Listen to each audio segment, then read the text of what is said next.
સંચાલકો ફી માટે હેરાન કરતા સુરતની ધોરણ 8ની વિદ્યાર્થીનીનો આપઘાત। સુરતમાં ફરી એકવાર વિદ્યાર્થીની આપઘાત કરી લીધો। સુરતના સચિન વિસ્તારમાં રહેતી અને શહેરના ગોળાદરા વિસ્તારમાં આવેલી આદર્શ પબ્લિક સ્કૂલમાં ધોરણ 8માં અભ્યાસ કરતી વિદ્યાર્થીનીએ ગળે ફાંસો ખાઈ આપઘાત કરી લેતા ચકચાર મચી ગઈ। વિદ્યાર્થીનીના આપઘાતથી પરિવારમાં શોકનો માહોલ છવાયો। વિદ્યાર્થીનીના પરિવારજનોએ આક્ષેપ કર્યો કે ફી નહીં ભરવાને લઈને વિદ્યાર્થીનીને 2 દિવસ સ્કૂલ સંચાલકોએ ટોયલેટ પાસે ઊભી રાખી। વિદ્યાર્થીની સાથે અનેક વખત આવા કૃત્યો કર્યા પછી ફી માટે દબાણ કરાતા રહ્યા। સ્કૂલમાં કરાયેલી સજાના કારણે વિદ્યાર્થીની ગભરાઈ ગઈ હતી। આખરે વિદ્યાર્થીની આપઘાત કર્યો। બીજી તરફ આદર્શ પબ્લિક સ્કૂલના સંચાલકોએ મૃતક વિદ્યાર્થીની પરિવારનો આક્ષેપ પાયા વિહોણા ગણાવ્યા। સ્કૂલના સંચાલકોનું કહેવું છે કે વિદ્યાર્થીની 3 મહિનાની સ્કૂલ ફી બાકી હતી, પણ વિદ્યાર્થીઓને ફી માટે માહિતી આપતા જ નથી કે તમારી કેટલી ફી જમા છે અને કેટલી બાકી। અમે વાલીઓ સાથે જ વાત કરીએ છીએ। બીજી તરફ વિદ્યાર્થીની સાથે અભ્યાસ કરતી સહકર્મીએ આક્ષેપ કર્યો કે કિશોરી એક યુવક જોડે ફોન પર વાતચીત કરતી। કેટલાક દિવસથી કિશોરી સ્કૂલ નહોતી આવતી। કિશોરીને તેના ઘરવાળા સ્કૂલ નહોતા મોકલતા। કિશોરીને પરિવાર તરફથી ટોર્ચરિંગ થતું, નહીં કે શાળા તરફથી। આ મામલે જિલ્લા શિક્ષણ અધિકારી કચેરીની ટીમે તપાસ શરૂ કરી છે। મહિલા અધિકારીએ વિદ્યાર્થીઓની પૂછપરછ શરૂ કરી છે।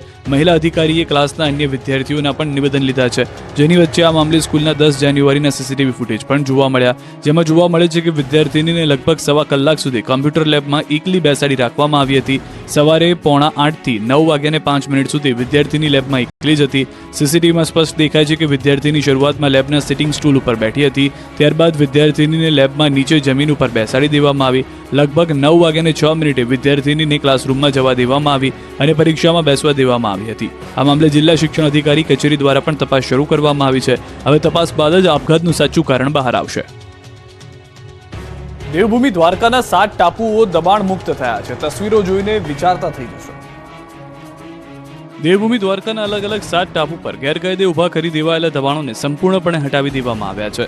જિલ્લા વહીવટી તંત્ર અને પોલીસ તંત્ર દ્વારા 36 ગેરકાયદે સ્ટ્રક્ચરલ દબાણ હટાવી 7 ટાપુઓ સંપૂર્ણ દબાણ મુક્ત કરવામાં આવ્યા છે। આ અંગેની માહિતી રાજ્યના ગૃહમંત્રી હર્ષ સંઘવીએ એક્સ પર વિડીયો અને ફોટા શેર કરીને આપી છે। રાજ્યના ગૃહમંત્રી હર્ષ સંઘવીએ એક્સ પર જણાવ્યું છે કે દેવભૂમિ દ્વારકા જિલ્લાના 7 ટાપુઓ હવે 100% દબાણ મુક્ત થઈ ગયા છે। 7 ટાપુઓ પરના કુલ 36 ગેરકાયદેસર બાંધકામ દૂર કરવામાં આવ્યા। મહત્વનું છે કે જિલ્લા તંત્ર દ્વારા 7 ટાપુઓને દબાણ મુક્ત કરવા માટે પહેલા જરૂરી સર્વે કર્યો હતો। હાથ ધરાયેલા મેગા ડિમોલિશનને કારણે તમામ યાત્રિકો માટે બેટ દ્વારકામાં આવન જવન પર પ્રતિબંધ લગાવાયો। યાત્રિકોનો દ્વારકામાં પ્રવેશ અટકાવવા માટે બેરિકેડ લગાવવામાં આવ્યા। જોકે મંદિરમાં પૂજા અર્ચનાનો કાર્યક્રમ રાબેતા મુજબ શરૂ છે, તો દ્વારકામાં 525 દબાણ દૂર કરીને સરકારી જમીન ખુલ્લી કરાઈ। અહીં 8 દિવસ ચાલેલા મેગા ડિમોલિશનમાં અનેક